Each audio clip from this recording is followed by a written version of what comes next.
what we get to do in this community, is understanding that, and I'll go back to the theme of the month, if we but listen. So the idea being that whatever the stuff is, wherever we're feeling suffering, and this is not to deny that we don't have suffering, because we do. That the idea being that we must go back to turning within to understand it, to find where the brokenness is, to lean into the brokenness so that we don't get stuck there, but lean in enough to be touched and restored by the wholeness of life. Oh, wow. So I thought, as I wrestled with this, and for the record, I'm not through wrestling with it. Let me just jump you to the, I don't have a solution for me just yet. I don't have that full, complete resolution. What I learned was the idea of having to address it this year, this month, this time, and the wisdom of Mark Nepo got me to the point of, oh yeah, there's still work for me to do on this. Because I've thought most of my life I'm pretty darn neutral about it. Because I didn't know the man. I met him, I think, 2 or 3 times when I was itty-bitty. So I don't know, so I don't have that relationship. It felt neutral. But if I'm honest and real, and then when I get to a time like this and people are having Father's Day, and then I go to my DNA and they tell me, well, we can't tell you because we don't know what your stuff about your father, I think, oh, I see the suffering. There's still a remnant there that I need to do from the personal, and the reason I need to do that is to get it to the universal for myself and for us. Because if I can do that, as I do that, I make it possible for someone else to do that. And isn't that part of our charge when we get conscious like this? We walk this path first and foremost for ourselves, so that we are moving and restoring into the wholeness of life. And secondarily, we do it in a religious science community, science of mind community, so that we make it possible, available, and visible for others to do the same, to make it safe, to make it whole, to make it right, to make it true.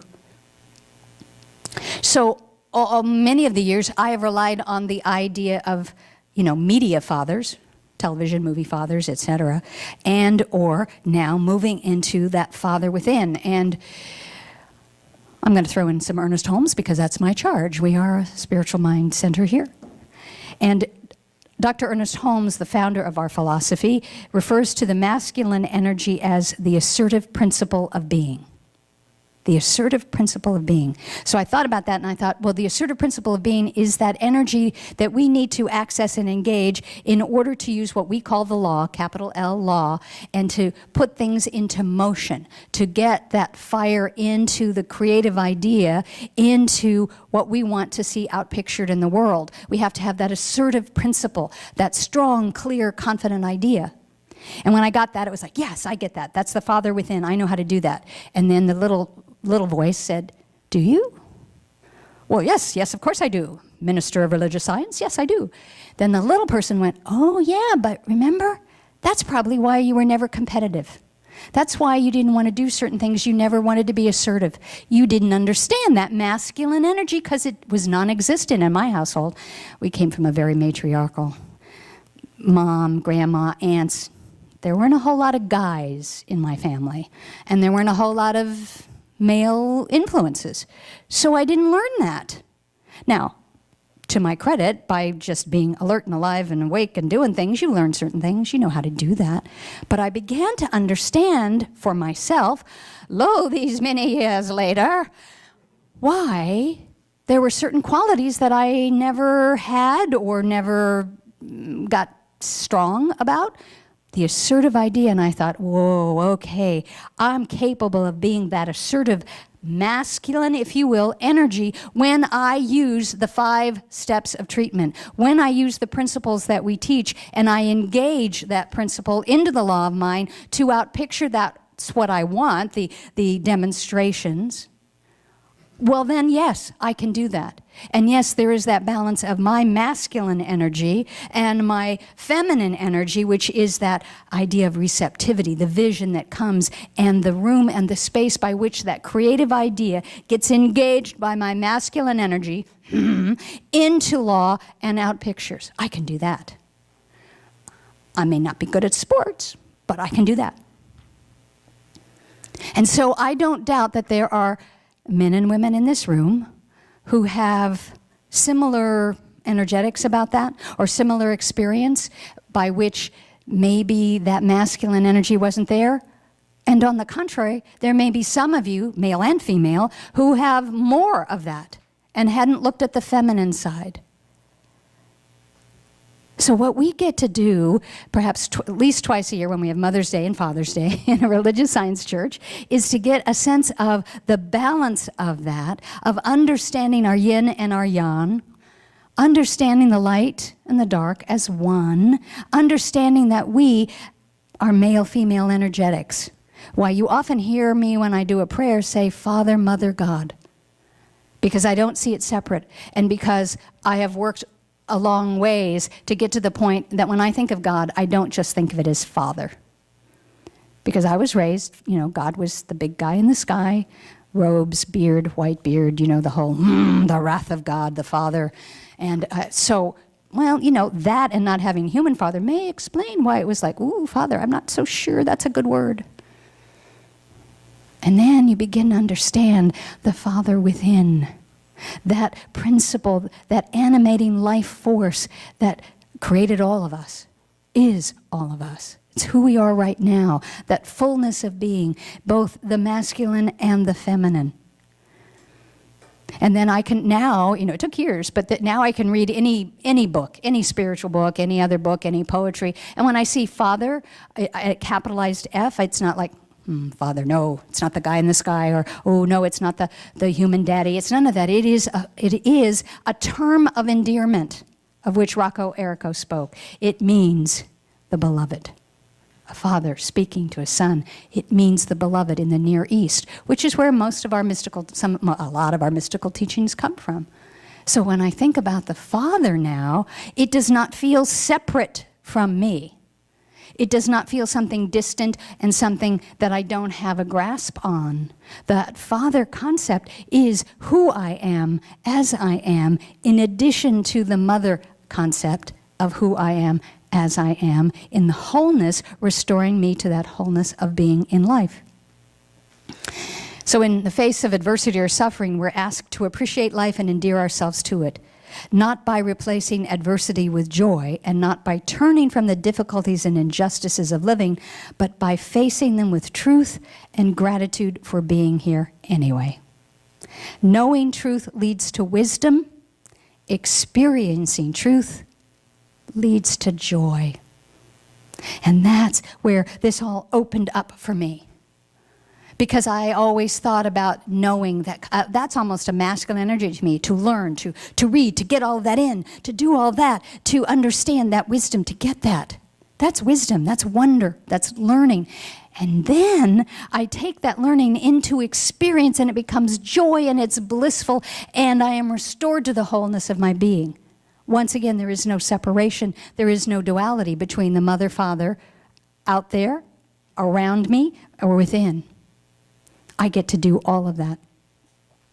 Shakespeare says, when a father gives to his son, both laugh. When a son gives to his father, both cry. And I thought about that, and I thought, well, I guess that's kind of the truth, the same for women. I don't know if it's just because I'm female and I had all the women in my family, and so you relate, a female relates more to the female. I don't know if a male relates more to the male because of that. I don't know, because I don't have that awareness. But I do know that the idea of who we are as a beloved child of God knows both of that, knows all of that, that it's innately who we are, and we get to share that to restore our wholeness of being, whether masculine or feminine, father or mother, the wholeness of the I am that I am. Behold, I am the beloved. I am the beloved. So the I am that we are, you are, I am, is that beloved. And it is not separate from the Father within. It is not separate from the mother within. It contains that wholeness of being that we talk about. So the I am is bigger than all of that.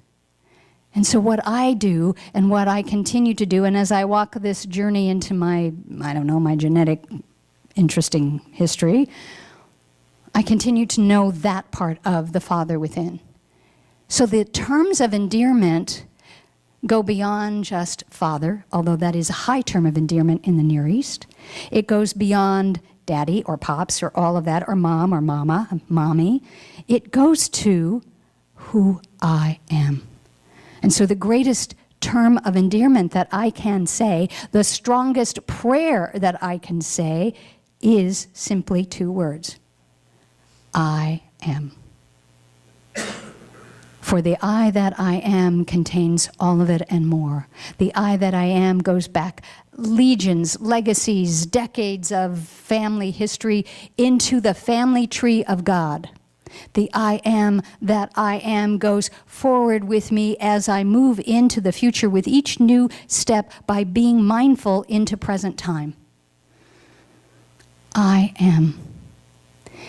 And I know in many of my talks I've mentioned to you that if you're going to be aware of one thing, if you're new to this teaching, and you're learning about affirmations we do in the morning, and you're learning about other things that we do, just be mindful of the phrase I am and what adjective or words follow it. I am so tired. Okay. I am so poor. I'm broke. Okay. I am angry. I can't believe I am so mad at. Okay. Now, what that's doing is attaching an affirmation of great import, because to me, the I am is that immediate access to God. It's like that breath. You know how we use the breath in meditation and centering?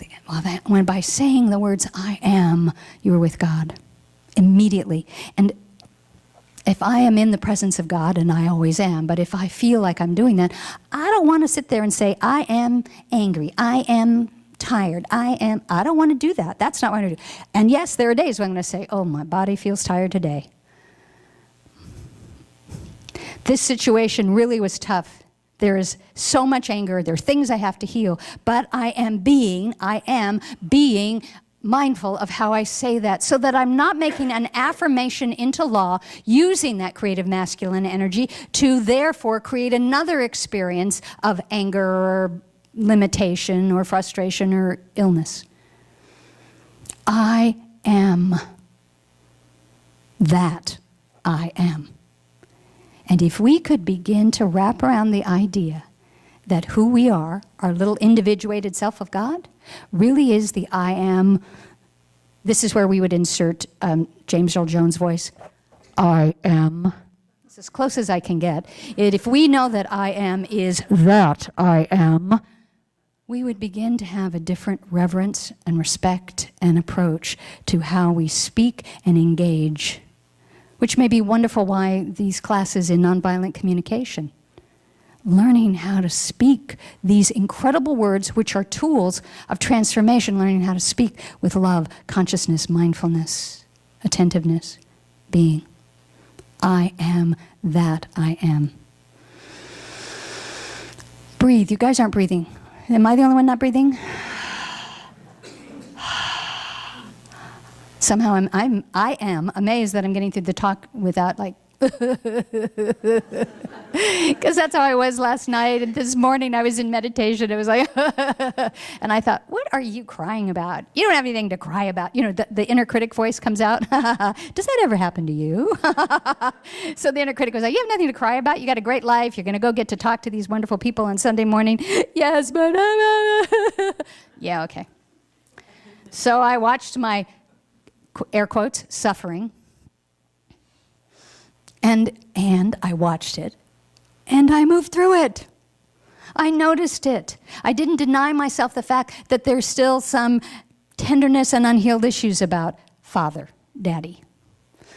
I noticed that, and I noticed that I had emotional responses to that. Okay. And then I noticed that I have a way out of that I don't have to get stuck there, that I can be witness to it, again, a very Eastern concept, to be witness to what's going on in my mind or my heart or my feelings and go, wow, this is still here. This is what's up for me. Okay, what do I need to do about it? And I go back to prayer, and I go back to the Father within. And that Father within has always, always been there. Okay, now the tears are coming. That Father within didn't abandon and will never abandon me. The Father within is eternal. And the more that I embrace that, the more that I make that more than enough,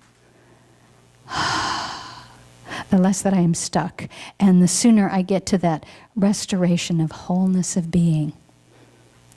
So wherever you are individually on your path about Father, either biological dad or Father within Holy Presence, etc., as you get to understand that, and as you dance with it, as you become brave enough to go into the brokenness about that, into the suffering of that, from your willingness and courage to do that, I guarantee you, you will be given all that you need to move your way through that, out of that, back to the oneness, back to being able to state, I am that I am.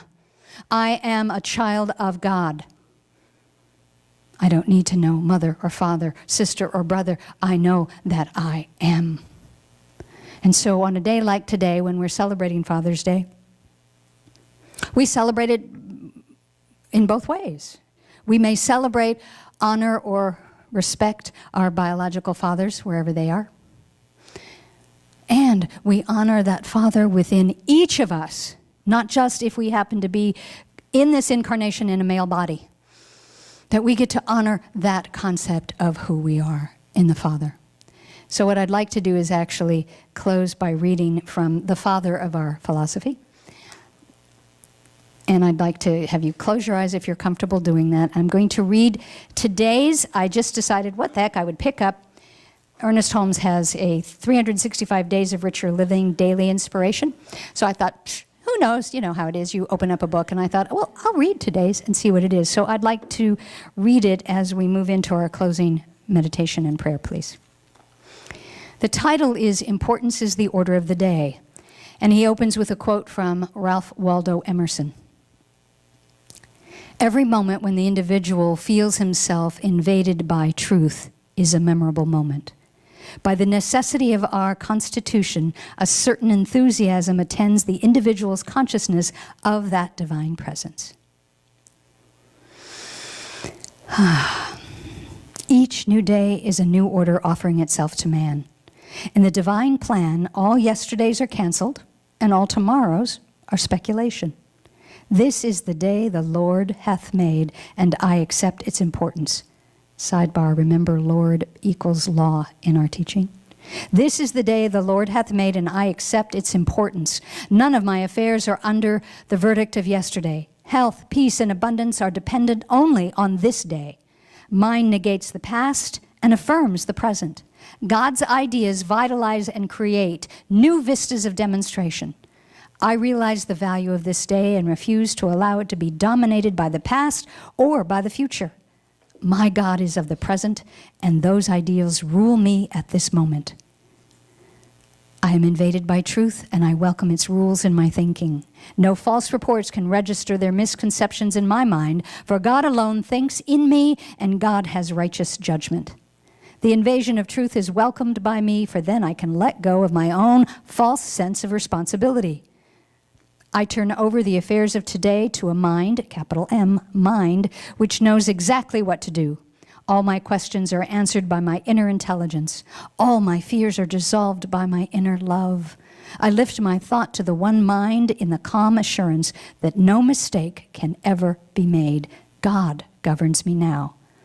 All things are important, for all things bear witness of the ideas which created them.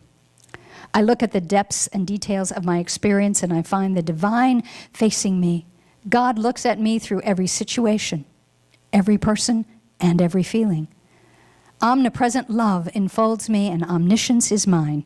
I value the inspiration that infiltrates my consciousness, for it is God bidding me to do the right and loving thing. I prosper as I let the larger, capital M, mind and the greater intelligence dominate me. God is always a welcome guest in the home of my thinking. I bid his ideas come and live with me today, is the most important day I have ever lived, and I prosper in it.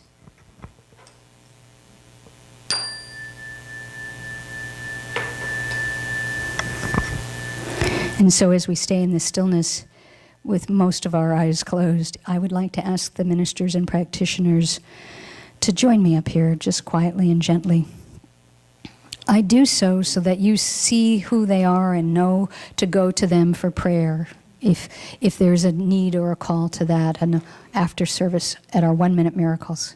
I also do it because we stand together in this teaching, in the principles that we teach, with the practice, the spiritual practice that we love and that we do for each of us, for all of us, and for ourselves. And so as we stand together in testifying for this truth, I affirm and know this spiritual mind treatment in the first person. The first person, the I am that I am, speaks and knows that there is only one mind of God, capital M mind, one life of God, capital L life, and that life is my life, that is my mind. All that God is, I am. All that the Father, Mother, God hath is mine, as I open unto that. And from that I know that I am one with all of life from within me and around me. I know that even as I speak these words, as I hear this prayer, as I connect with each of us as those individual souls of spirit, that we are connecting across and beyond miles and borderlines and buildings and walls and thoughts and beliefs and patterns and customs, and coming to the wholeness, the oneness of all life that we are and that we share. Oh, and I breathe into that. And then I move to a sense of gratitude, that masculine energy of creation, of motivation, of setting that idea into practice moves in and through me so that my word takes root into the creative law of mind and begins to flourish and grow and outpicture as I nourish it with love and right thinking and my spiritual practice. And so whatever prayer any of us are holding in our mind, our heart, for ourselves, for our loved ones, for the planet, right here, right now, know that it goes into the giant prayer hopper of God and is actively expressed through spirit, actively prayed upon to a higher order for everyone's well-being and the highest good for all concerned, because that's the way it works. That is the law. It is the law and the prophets. So in gratitude for all of the fathers that created to our being here today, our biological fathers, our historical fathers, our new thought metaphysical fathers, our Eastern mystic fathers, we give thanks in gratitude for their participation and co-creation with us to be here today, now, to know this truth. So lovingly, gratefully, easily now, I just release it. I turn it over to the law because my work, our work is done on it. And in trust and confidence and faith, we can now lovingly release it to let it be. And together we say, and so it is, and so I am, and so we are. Amen.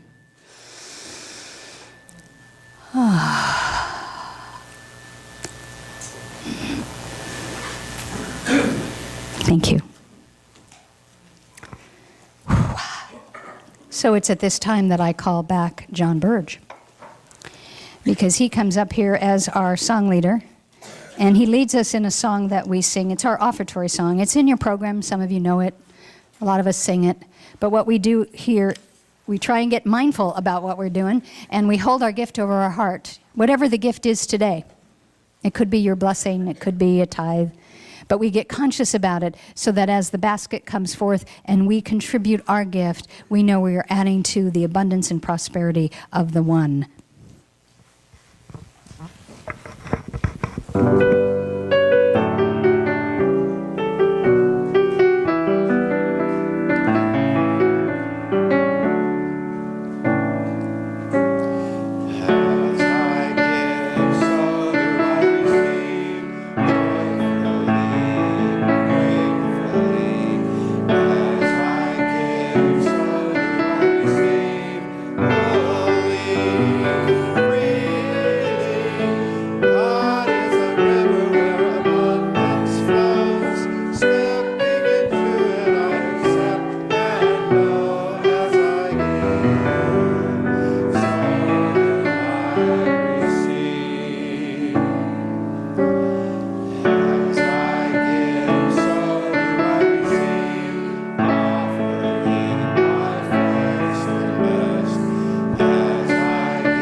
Divine love through me blesses and multiplies all that I give, all that I have, and all that I receive. And so it is.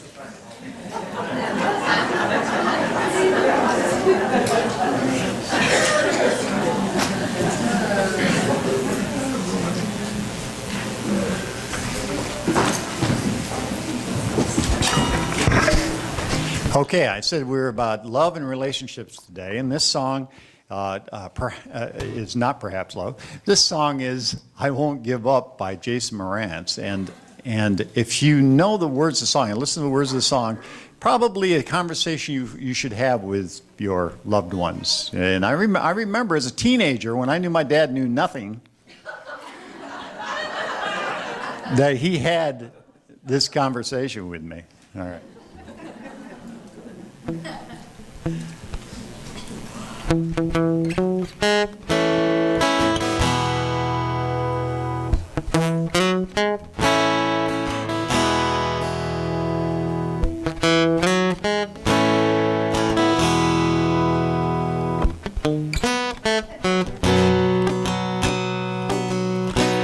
When I look into your eyes, it's like watching the night skies or a beautiful sunrise.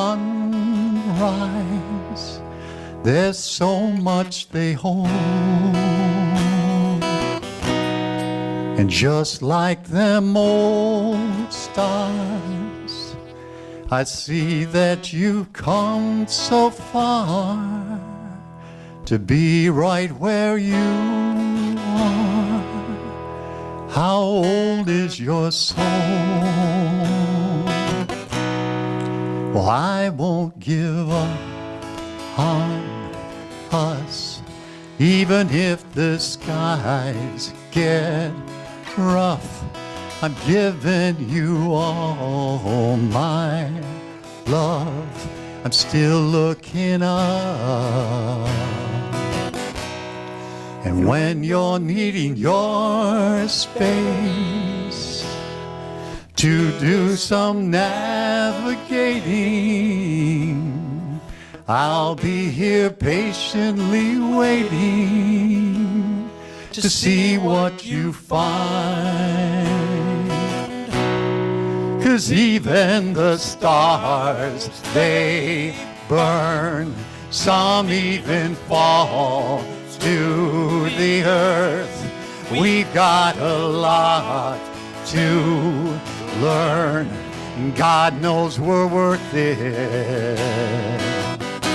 No, I won't give up. I don't want to be someone who walks away so easily. I'm here to stay and make the difference that I can make. Our differences, they do a lot to teach us how to use the tools and gifts we got. Yeah, we've got a lot at stake. Yep. And in the end, you're still my friend. At least we did intend for us to work. We didn't break, we didn't burn. We had to learn how to bend without the world caving in. I had to learn what I got and what I'm not and who I am.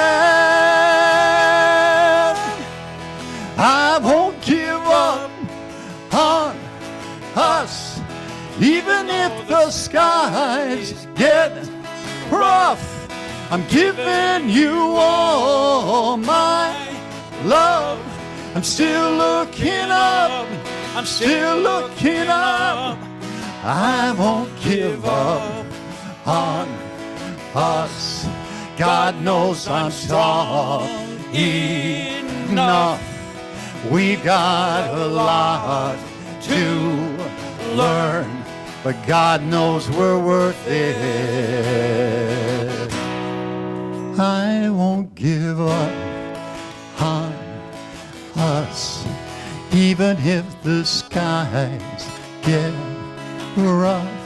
I'm giving you all my love. I'm still looking up.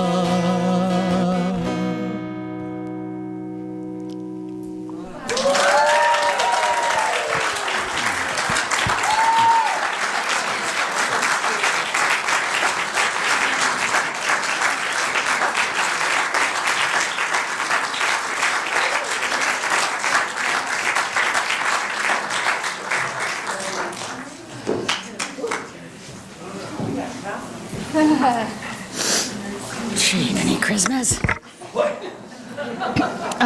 Thank you, Dissonance.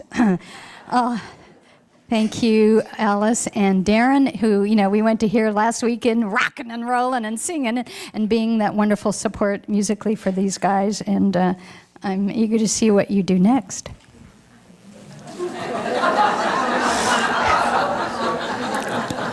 And I want to thank you because originally when I heard that song on the radio, I always thought it was about relationship, male, female, and, oh, we won't give up and all that. And today, having you sing that about for Father's Day is really extraordinary. And I listen to the words and I look up. And so before I bring up, the kids can come up while I'm yammering, because I'm just yammering. It's my, it's that soapy part. So I just want to go on record and say, I'm sorry, Daddy, that I judged you and that we didn't have the opportunity to do what I'm doing now, because I won't give up.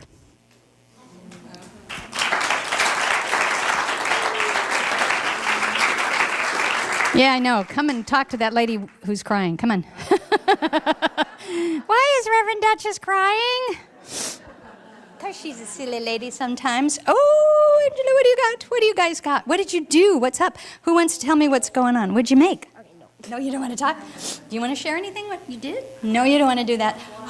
Come here, Miss Haley. Let's everybody see you, Miss Haley. And look at this little shirt. It says, sweet. There's a cupcake. Okay, you want to tell them what you did? We made some Father's Day gifts, and yeah, that's pretty much all. Lovely. Father's Day's gift. Great. Do you want to say something, Lovey? Come